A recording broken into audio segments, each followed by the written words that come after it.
In this section, I'm going to walk you through the test structure that we usually maintain in Cypress. Now, I'm going to go ahead and I'm going to I created a folder called app tests under integration. You remember we have the examples folder in which we have the tests that Cypress gave us by default. So I'm going to go to app test folder and I'm going to create a new file. I'm going to call it basic test.spec.js. So that opens up something over here. Now the general thumb of rule is for us to start this with describe,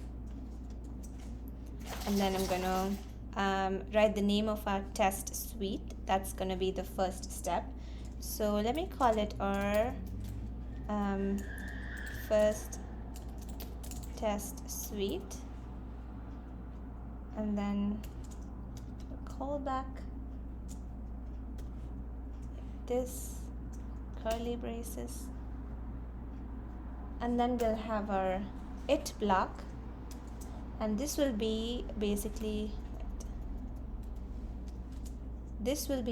our first test. So this will be our first test case within the first test suite.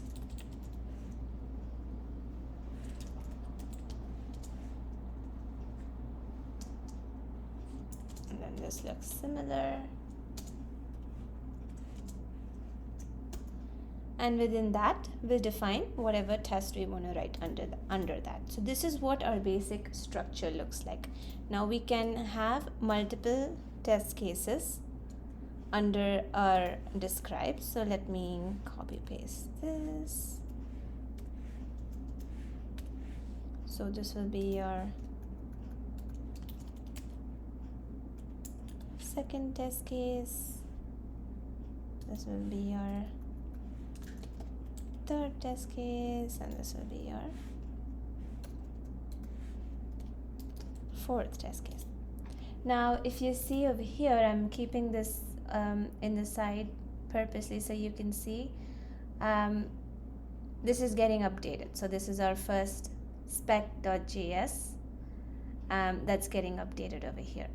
Now within this we can define our test. So this is what the structure kind of looks like, and we could also have multiple describe under one spec.js file. So it will look like this. So this will be our second test suite, and then we'll have test cases underneath those.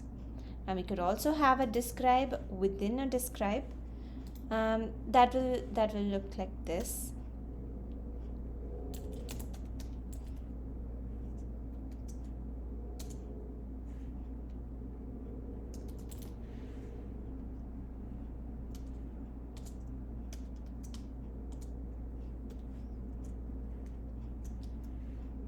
And then we can have our it blocks within that again.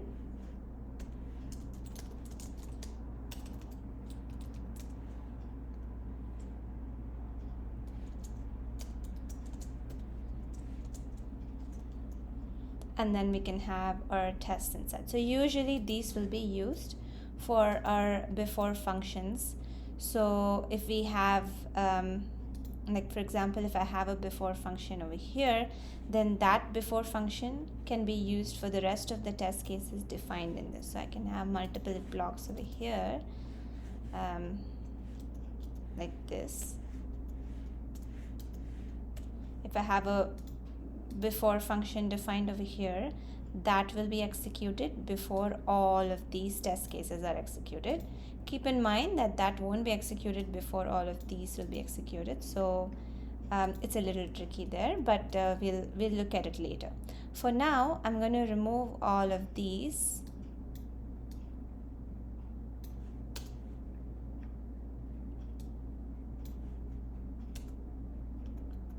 And we have one it block, and what we can do here is we can do sci.visit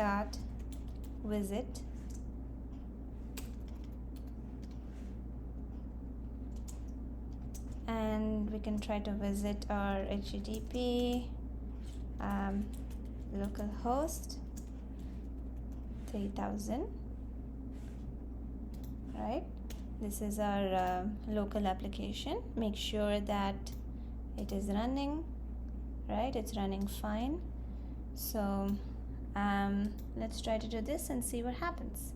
So I'm gonna now run this.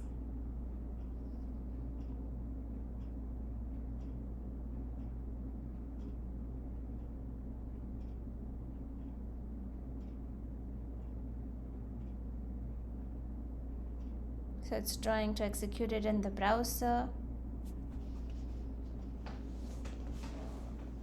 Okay, so it did go there. So now when we click this over here, it shows us that it is the URL that it went to over here, right? Okay, so that was executed.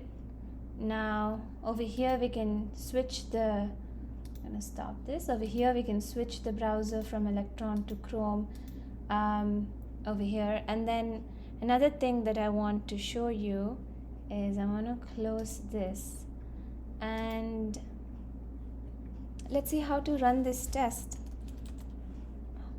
Not yet. Let's see how to run this test using headless. Okay, so I'm going to use this command. So I'm going to say node modules bin cypress. That's just the path over here. So we go to let's close this, node modules bin cypress. This is where we want to go to. So we'll go there and then we'll say run. Now when you just say run as it is, let's see what happens.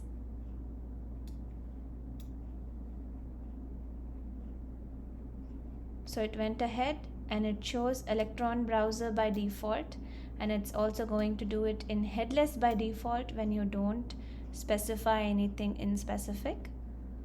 And then it went ahead and ran our first test suite, and it is passing. Duration 7 seconds. Spec ran. This is a spec that ran, and it's giving us all of this information. All specs passed. Okay, so this is us running it in a headless, running it using the CLI by using the run command. And then when you run by default, just using run without specifying anything, it runs it in a headless mode and using Electron by default. So this is very in right now. Everyone likes to run it in a headless mode because it's so much more faster, less overhead and all of that. So now let's see how to run it with the same command, but by specifying the browser. So I'll say browser, and I want to run it in Chrome. Let's see what happens. So now you see it also runs headless, but it runs using Chrome. It's running the basic test.spec.js that we've defined. So the first test suite passed, 10 seconds, 1 second more than Electron, and it gave us a result that all specs passed. So here we see how we can run the same test using the CLI and in a headless way with the browser specification. This is how we give the browser specification. Also, something to note with browsers and Test Runner is that Test Runner will find all compatible browsers in your machine, and whenever you click on the drop down, all the options that's compatible in your machine will be available in that. For example, let's take this. So in my machine I have Chrome, Firefox, Edge, and Electron is something it takes. So these are the options that I have. So now I can select Firefox, and then when I click on this test, it's going to try to run the test in the Firefox browser.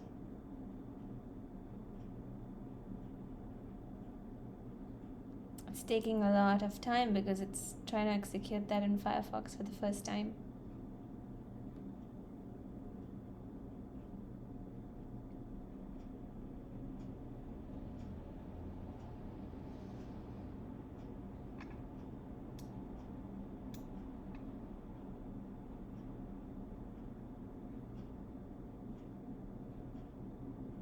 Here, so this test passed in Firefox.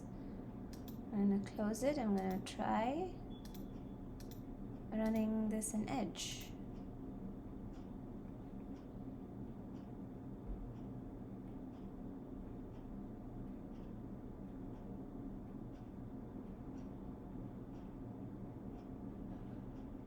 Now similarly, you can do the same in the headless version by giving the same command and with the flag browser and Firefox or Chrome or Edge, whichever browser you want to use, you can do the same by using the headless version, by using the same command that we used previously.